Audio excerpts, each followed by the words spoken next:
hakikatnya manusia adalah sumber hilaf, ladang kekurangan, dan terbiasa berbuat salah, baik yang kita sadari ataupun yang tidak kita sadari, baik yang kita lakukan dengan sengaja ataupun dilakukan dengan sembunyi-sembunyi. Bahkan tidak hanya manusia biasa, sekelas Nabi pun pernah melakukan kesalahan, seperti Nabi Adam alaihissalam yang memakan buah huldi, padahal buah tersebut dilarang oleh Allah Subhanahu wa taala. Begitu pula dengan Nabi kita Muhammad sallallahu alaihi wasallam pernah ditegur oleh Allah Subhanahu wa taala akibat memalingkan wajah atau bermuka masam ketika dipanggil oleh salah satu sahabatnya, Abdullah bin Ummi Maktum. Oleh karena itu Allah menghadirkan salah satu sifatnya, yakni Maha Pemaaf sekaligus Maha Pengampun. Allah mengetahui betul bahwa manusia akan melakukan kesalahan-kesalahan tersebut disebabkan manusia dibekali selain akal, yaitu dibekali dengan nafsu. Termasuk pula perbuatan dosa akibat menunaikan hal-hal yang dilarang oleh Allah Subhanahu wa taala, sehingga pintu maaf, ampunan itu sengaja Allah siapkan untuk hamba-hambanya yang ingin kembali kepada Allah Azza wa Jalla. Sebagaimana di dalam Al-Quran surat Az-Zumar ayat 53 Allah berfirman, Qul ya ibadiyalladzina asrafu ala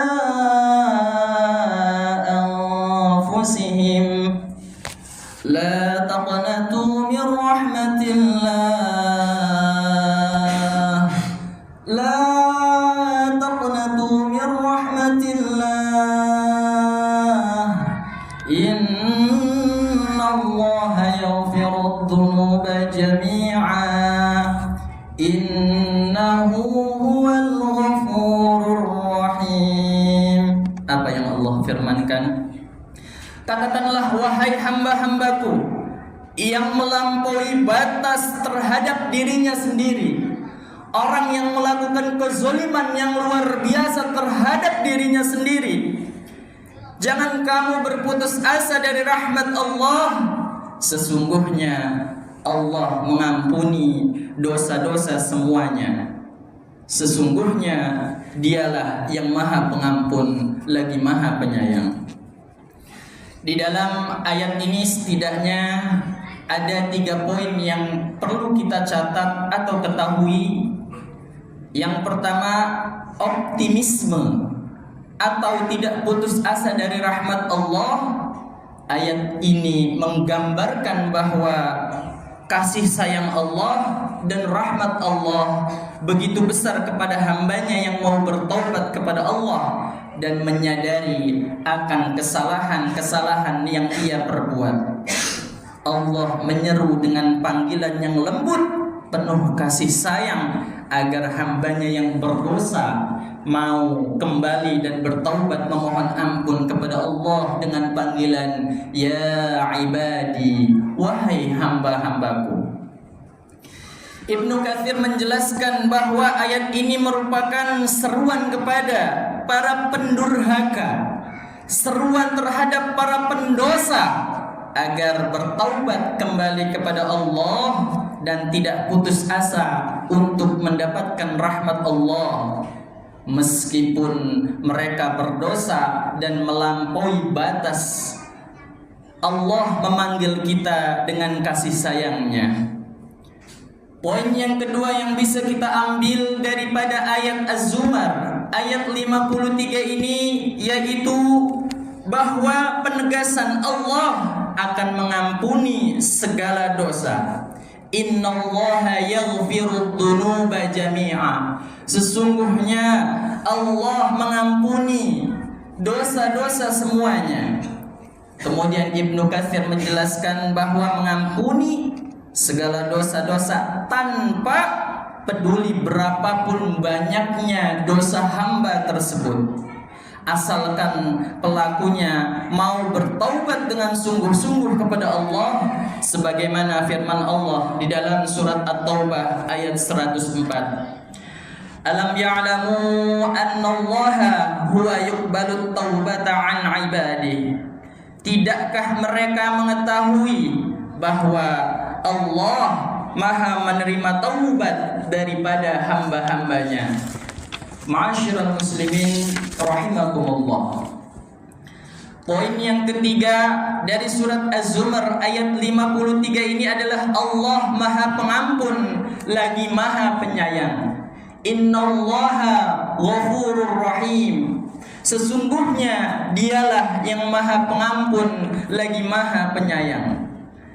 Ayat ini menjelaskan bagaimana luasnya rahmat Allah Subhanahu wa taala kepada hamba-hambanya yang berdosa, kepada hamba-hambanya yang melampaui batas, sehingga bagaimanapun besarnya dosa dan kesalahan hamba-hambanya, sebanyak butiran pasir maka Allah hembuskan dan Allah ampuni dengan rahmat dan kasih sayangnya Allah Subhanahu wa taala. Di dalam kitab Majma'ul Bahrain dijelaskan bahwa ada seorang yang dosanya lebih banyak ditimbang daripada kebaikannya.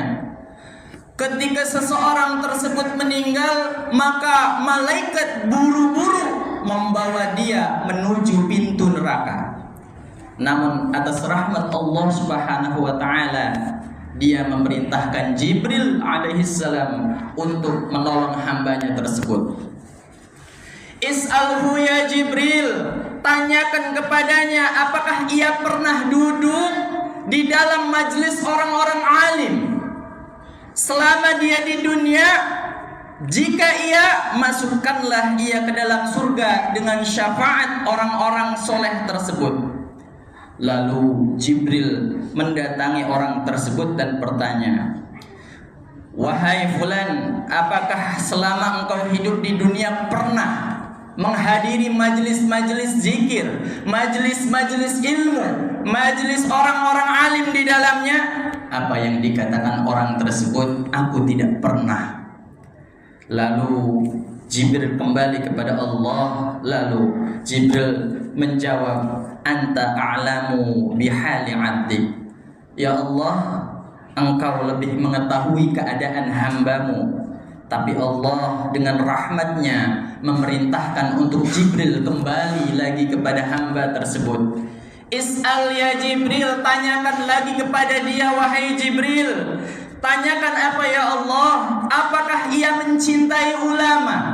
Apakah ia mencintai orang-orang soleh selama hidupnya di dunia? Maka Jibril pun bertanya lagi kepadanya. Apa yang dijawab? Aku tidak pernah mencintai orang alim selama di dunia. Kemudian Allah berfirman lagi, ishalhu ya Jibril. Coba kamu tanya lagi wahai Jibril, apakah ia pernah duduk satu meja dengan orang alim selama hidup di dunianya? Jika ia, masukkanlah ia ke dalam surga dengan syafaat orang alim tersebut.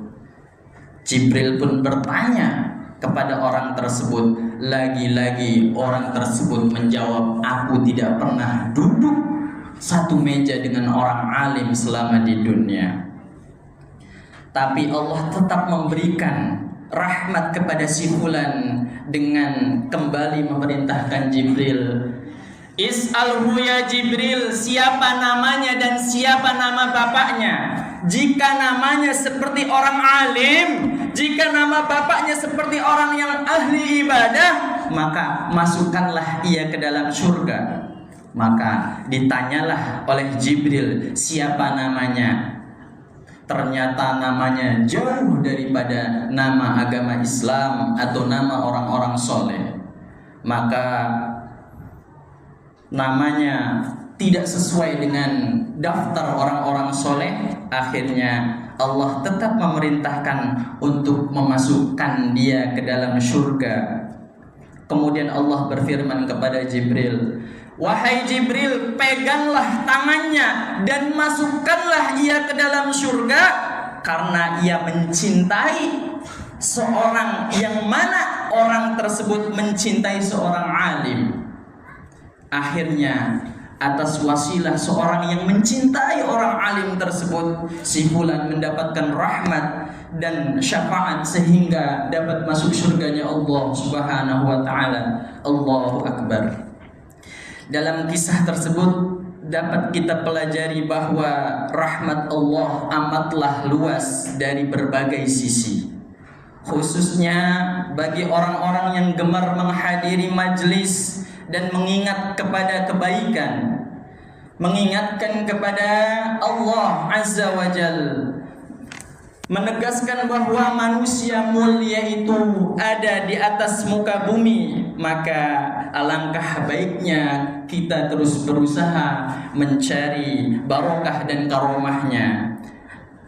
Hadirin jamaah salat Jumat yang dirahmati Allah Subhanahu wa taala, kita sering dengar dalam atsar dijelaskan bahwa zikrus sholihin tanzilur rahmah, menyebut orang-orang soleh dapat mengundang rahmat Allah Subhanahu wa taala.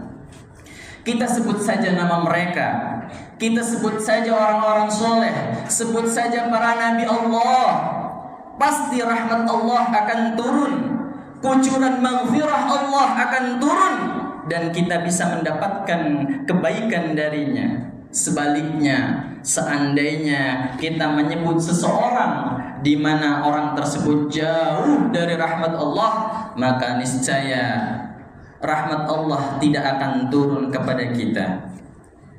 Sebagaimana hamba, kita perlu percaya dan meyakini bahwa ampunan dan kemurahan Allah Azza wa Jalla tidak akan pernah selesai. Allah tidak akan pernah merasa sakit hati terhadap hamba-hambanya yang telah mendurhakainya. Ketika hambanya mendurhakai ataupun hamba-hambanya mengikuti perintah-perintah Allah, maka hal tersebut tidak menambah atau mengurangi kekuasaan Allah sedikit pun. Ketaatan dan keburukan apapun yang dilakukan seorang hamba ketika di dunia akan kembali kepada dirinya masing-masing. Maka bagi siapa saja yang secara tulus, ikhlas, mau bertaubat kembali kepada Allah, dia akan menerima taubat Allah, akan menerima taubat tersebut meskipun dosa dan kesalahannya sangat banyak sekali. Ma'asyiral muslimin jamaah salat Jumat yang dirahmati Allah Subhanahu wa taala. Demikianlah khutbah singkat ini, semoga kita semua termasuk golongan orang-orang yang senantiasa mendapatkan rahmat Allah Subhanahu wa taala untuk mencapai kebahagiaan di dunia dan di akhirat. Amin ya rabbal alamin.